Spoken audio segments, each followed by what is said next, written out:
Hi, Joel. What's up? Thanks for helping my project. No problem. Did you know that NASA is planning to send people back to the moon? I wasn't aware. I was not aware. What do you think about it? I think that's awesome. I think it'll probably shut up, all the conspiracy theorists that we never win or whatever. I think it speaks for our human race, right?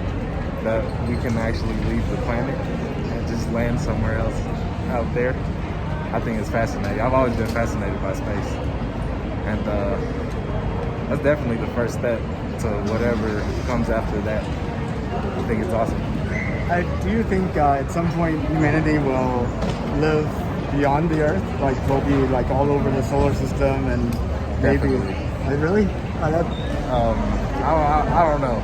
I wouldn't say it's in the near future, but that's the way we're going, We're overpopulation, pollution, all the plastic waste. It's gonna add up eventually. And we gotta go somewhere. So I think the moon will be that first stepping stone to just the future of traveling out of our own home planet. Now, you mentioned overpopulation, which has been like a constant topic in like news media and discussions.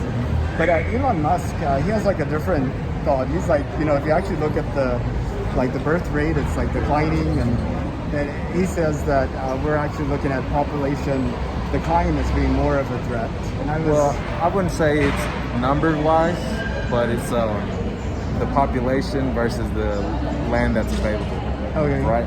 So I feel like the more wealthier people own a whole lot of land in which a lot of people could live. Because, we have very wealthy people in the U.S. who own hundreds of acres, right? Yeah. Where many homes can be made. So I think that's the way I think of overpopulation, that we don't have enough space because people with, big bucks buy up all the land. But, if I've been to Tokyo and Mumbai. Awesome. And Tokyo, you're talking about a lot of people living in a really close place. And you're talking about Mumbai, a lot of people also living very close, but the experience is completely different. Okay. It just feels like that when we talk about overpopulation, maybe the problem is under-organization. I was wondering what you thought about that. Absolutely. Under-organized, not knowing, okay, what are we going to do with all these people? We want to put them out there. Everybody wants to go out there, but there's way too many. Logistically, it doesn't make too much sense right now, right? But eventually, if we make it, I think it'll work out. So if it was safe and affordable, would you take a trip to space? Absolutely. How far would you go? To orbit, to the moon, emigrate to Mars? Because I know I'm not going to live forever, and if I had the opportunity to venture beyond the moon, I would do it in a heartbeat. Have you seen that movie Interstellar? I have. I haven't seen it. I only know the plot where they're all asleep on this trip to another star, and then two of them wake up in the middle. But is that something you would consider doing? I would.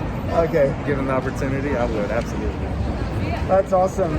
I see this as a time capsule for people not even born yet, to look back on this time whenever we had these great opportunities and challenges, and to kind of understand what it was like before space became an everyday thing.